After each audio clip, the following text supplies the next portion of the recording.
Herkese merhaba arkadaşlar. Ben Emre Karataşlı. Temsilci Genç 2025 adaylığı için bu videoyu çekiyorum. Öncelikle size kendimden biraz bahsedeyim.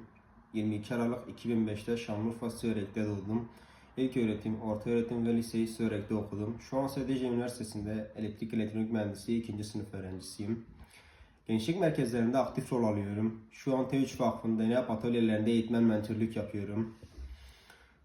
Teknofest 2025'te görevli olacağım. Bakanlığımızın düzenlediği projelerde mümkün oldukça faaliyet göstermeye çalışıyorum. Örneğin Kızılay'ın düzenlediği gönüllülük projelerinde rol aldım. Çeşitli sivil toplum kuruluşunun gönüllülük projelerinde rol aldım.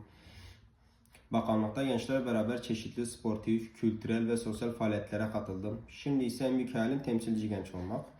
Şehrim Şanlıurfa'yı en güzel şekilde temsil edeceğimden eminim. Bu projenin biz gençlere sosyal ve kültürel açıdan çok şey katacağını düşünüyorum. Ayrıca milli ruhu aşılama ve manevi değerlerimize sahip çıkma konusunda çok iyi bir proje olduğunu düşünüyorum. Milli dayanışma ruhunu Türkiye'nin dört bir yanından gelen insanlarla paylaşmak, toplumla bütünleşmek, sosyal sorumluluk görevlerimizi idrak etmemiz için çok faydalı bir proje olacaktır.